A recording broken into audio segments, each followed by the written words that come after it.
Assalamualaikum. Hai anak-anak didik cikgu semua.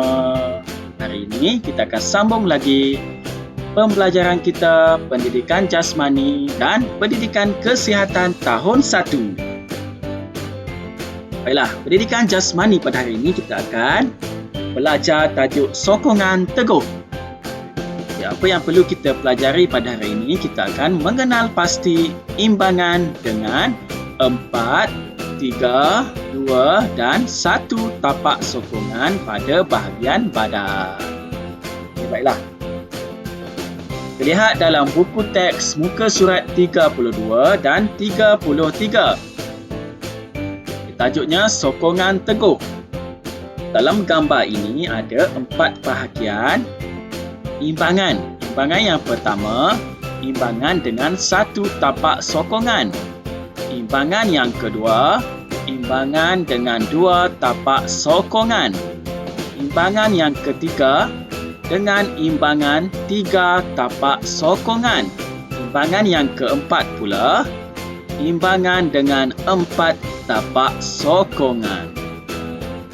Baiklah semua, kita akan kenal pasti sama-sama bahagian tubuh yang digunakan sebagai tapak sokongan semasa melakukan aktiviti imbangan ini. Kita akan perhatikan gambar-gambar ini dan kenal pasti bahagian tubuh yang digunakan sebagai tapak sokongan. Lihat yang 1 tapak sokongan ini bahagian kita gunakan bahagian pinggul. Dan ini pula bahagian 1 kaki. Ini pun sama bahagian 1 kaki dan ini bahagian perut. Baiklah, 2 tapak sokongan. Yang ini kita gunakan 2 tapak sokongan dua-dua belah kaki. Yang ini 1 tangan dan 1 kaki. Yang ini pula dua-dua belah kaki.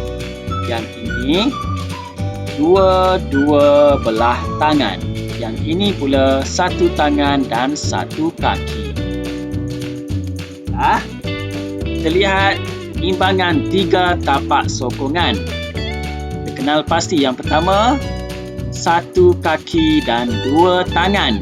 Yang ini 2 tangan. Tangan yang belakang ni kamu tak nampak kan? Dia guna 2 tangan dan pinggul.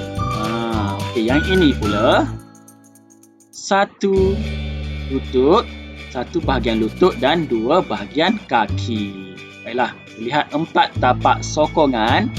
Yang pertama, dua-dua belah tangan dan dua-dua belah kaki. Dan ini pun sama, dua-dua belah tangan dan dua-dua belah kaki.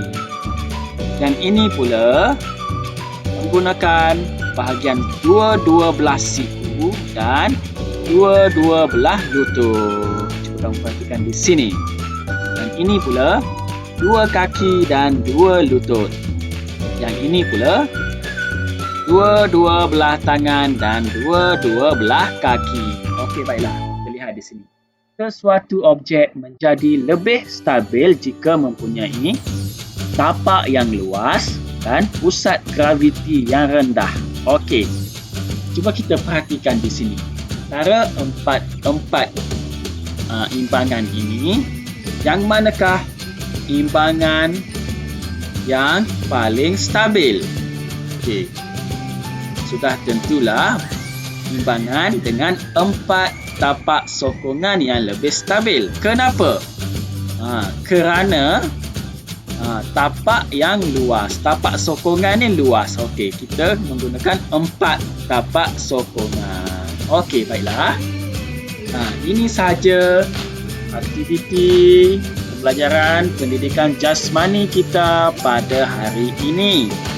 Okey, untuk latihan pengukuhan kamu pada hari ini, kamu jawab soalan pada link yang cikgu berikan.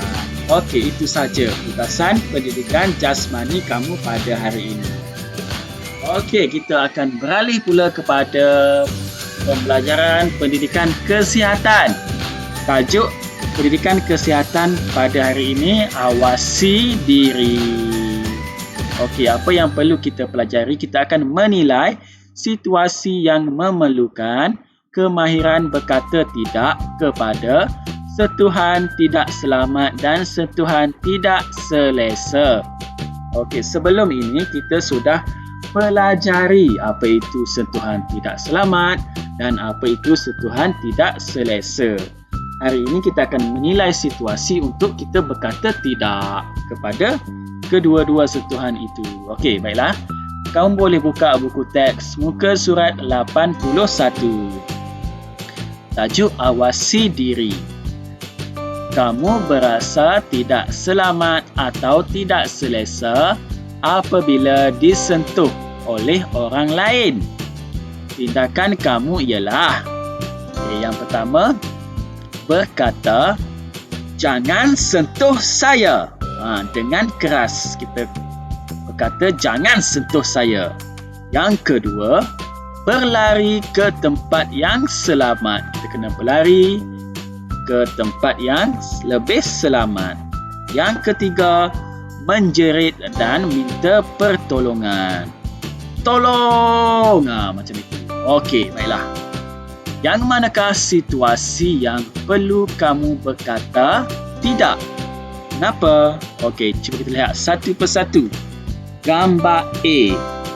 Gambar A ada dua orang. Satu orang dewasa lelaki dan seorang murid, seorang budak perempuan dalam lift. Okey, yang ini ada sentuhan ke tidak ada sentuhan?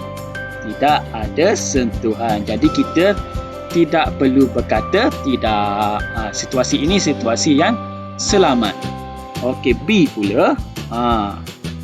Ada dua orang. Satu lelaki dewasa dan satu perempuan dewasa. Lelaki dewasa ini dia menyentuh perempuan ini. Jadi ini adalah sentuhan tidak selamat. Jadi apa tindakan yang perlu kita buat? Kita perlu berkata tidak. Berkata tidak pada sentuhan ini. Baiklah. C pula. Gambar C. Seorang lelaki dewasa mengasari kanak-kanak lelaki. Lebih kurang dia nak mencolik lelaki kanak-kanak ini. Jadi sentuhan ini sentuhan tidak selesa. Jadi apa perlu kita buat? Kita perlu berkata tidak juga. Okey, baiklah.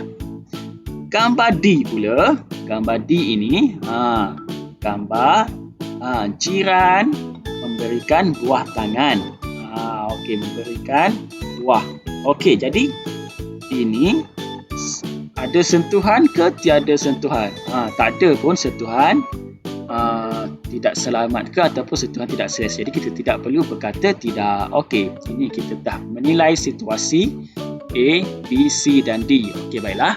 Sebagai latihan pengukuhan kamu untuk pembelajaran pendidikan kesihatan pada hari ini, kamu perlulah jawab soalan dalam link yang cikgu bagi. Baiklah, itu sahaja tugasan kamu pada hari ini. Baiklah, sehingga kita bertemu lagi dalam video pembelajaran yang akan datang. Sekian, terima kasih.